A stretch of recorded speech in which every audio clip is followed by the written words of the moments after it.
Welcome to the YouTube channel chemistry plus. आज की video में हम लोग ये समझने वाले हैं कि हम किन कार्बन एटम्स को कायरल बोलते हैं, यानी कि हमारे पास कायरल कार्बन्स कौन से होते हैं। तो हमारे पास कोई भी ऐसा कार्बन एटम जो कि 4 डिफरेंट एटम्स के साथ अटैच हो या फिर 4 डिफरेंट ग्रुप ऑफ एटम्स के साथ अटैच हो, हम लोग उस कार्बन को क्या बोलते हैं, कायरल कार्बन। देखो अगर डेफिनेशंस के बेसिस पे देखा जाए तो क्या लिखा हुआ है, the carbon which is bonded to 4 different atoms, यानी कि कोई भी ऐसा कार्बन जो कि 4 डिफरेंट एटम्स के साथ बॉन्डेड है और group of atoms is called chiral carbon, या फिर 4 डिफरेंट ग्रुप्स के साथ अटैच है यानी ग्रुप ऑफ एटम्स के साथ अटैच है, उसे हम लोग क्या बोलते हैं, कायरल कार्बन। अब हम लोगों ने ऐसे क्यों बोला है कि 4 डिफरेंट ग्रुप्स अटैच हो, ऐसे क्यों नहीं बोला कि हमारे पास अगर 5 डिफरेंट ग्रुप्स अटैच हो, 6 अटैच हो, नहीं।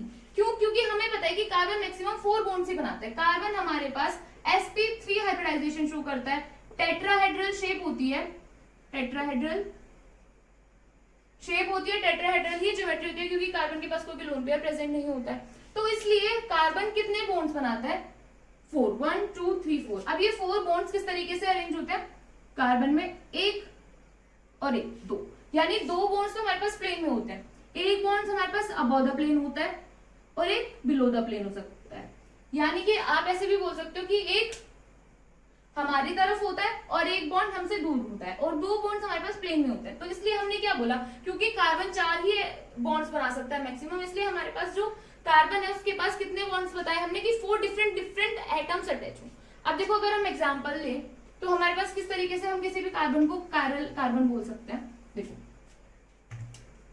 अगर हमारे पास ये कार्बन है, लेट्स सपोज हमारे पास यहाँ फ्लोरीन अटैच है, यहाँ क्लोरीन अटैच है, यहाँ हमारे पास ब्रोमीन अटैच है और यहाँ पे हमारे पास आयोडीन अटैच है, तो हम लोग इस कार्बन को क्या बोलेंगे, कायरल कार्बन। क्यों? क्योंकि ये वाला जो कार्बन है हमारे पास वो 4 डिफरेंट एटम्स के साथ अटैच है। अब हमारे पास हम लोग कायरल कार्बन को और किन नामों से जानते हैं, तो हम लोग कायरल कार्बन को क्या क्या बोलते हैं, कायरल कार्बन को एसिमेट्रिक कार्बन बोल सकते हैं। क्यों? क्योंकि ये कोई भी सिमेट्री शो नहीं करता। उसके अलावा हम लोग क्या बोल सकते हैं, कायरल सेंटर बोल सकते हैं, कायरल सेंटर। उसके अलावा हम लोग इसे क्या बोल सकते हैं, स्टीरियो सेंटर भी बोल सकते हैं, स्टीरियो सेंटर। तो हमसे कायरल कार्बन के बारे में पूछा जाए फिर एसिमेट्रिक कार्बन के बारे में पूछा जाए, दोनों का मतलब एक ही होता है।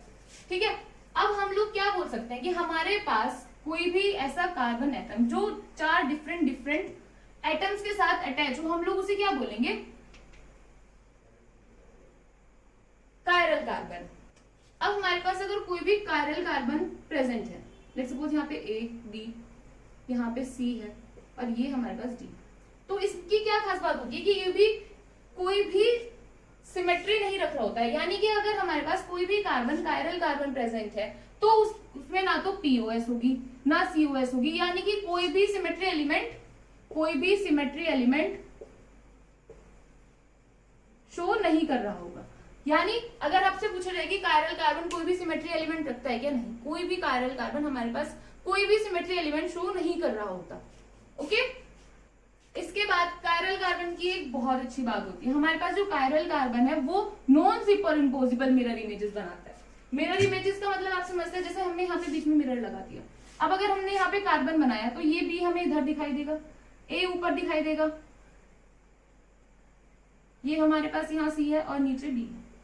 अगर हम इस कार्बन को उठा के यहाँ पे रखें तो ये एक दूसरे के ऊपर नॉन सुपर इम्पोजिबल है। कैसे? देखो जैसे हमारे पास ये 2 हाथ है, ये एक दूसरे की मिरर इमेजेस है हमारे हैंड्स, लेकिन अगर हम एक दूसरे के ऊपर इन्हें इस तरीके से रखते हैं तो ये नॉन सुपर इम्पोजिबल है, यानी ये फिंगर्स तो एक दूसरे के ऊपर आ गए लेकिन हमारे पास ये थंब बाहर रह गए। तो इस तरीके से हमारे पास कायरल कार्बन होता है। कायरल कार्बन में हमारे पास जो उसकी मिरर इमेज होती है वो उसके ऊपर सुपर इम्पोजिबल नहीं होती है, तो हम लोग क्या बोलते हैं कि कायरल कार्बन हमारे पास non super impossible mirror image show कर रहा होता है। ठीक है, अभी देखो अगर हम इसे किसी और एग्जाम्पल के साथ देखें तो हमारे पास अगर कहीं पे भी कोई कार्बन ऐसे है,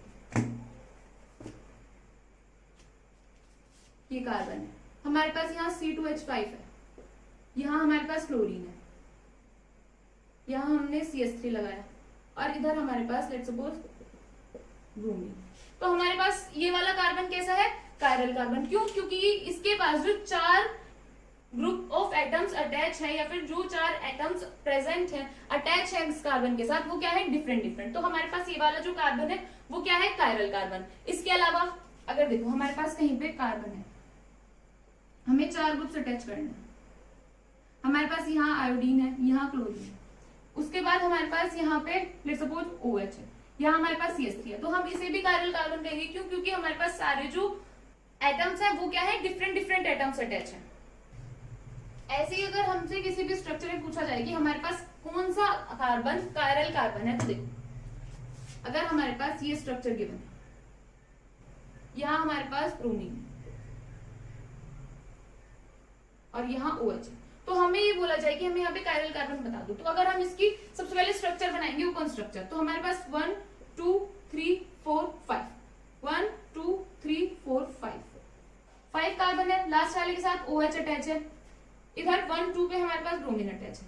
अब देखो इस वाले के पास तो 3 हाइड्रोजन अटैच हो जाएंगी, तो यानी कि क्योंकि 3 एटम्स जो है वो सेम है, तो इसलिए ये वाला कार्बन तो कायरल कार्बन नहीं है। यहाँ पे हमारे पास एक हाइड्रोजन है, तो यानी कि ये वाला जो कार्बन है वो हमारे पास कायरल कार्बन है। फिर इस वाले के पास भी 2 हाइड्रोजन होंगी, यहाँ भी 2 हाइड्रोजन होंगी, यहाँ पे भी 2 हाइड्रोजन होंगी, तो इसलिए हमारे पास सिर्फ एक यही वाला कार्बन ऐसा है जो कि कायरल है। सो हमारे पास कायरल कार्बन को समझने का सबसे अच्छा तरीका यही है कि हमारे हैंड्स हमारे नॉन सुपर इम्पोजिबल है। ये क्या शो करता है, कायरलिटी। ऐसे ही हमारे पास कायरल कार्बन होता है, हमारे पास देखने में जो मिरर इमेजेस है वो नॉन सुपर इम्पोजिबल होंगी, तो हम लोग क्या बोल देंगे उस कार्बन को, कायरल कार्बन। यानी कि हमारे पास जो कायरल कार्बन होगा उसके पास जितनी भी हमारे पास बॉन्ड्स है, यानी कि चारों के चारों एटम्स जो अटैच है वो डिफरेंट डिफरेंट होंगे, उसी एटम को हम लोग क्या बोलेंगे, कायरल कार्बन। आई होप आप लोगों को कायरल कार्बन अच्छे से समझ आ गया होगा और आप लोग अच्छे से देख के बता सकते होंगे कि हमारे पास कौन सा कार्बन कायरल कार्बन है।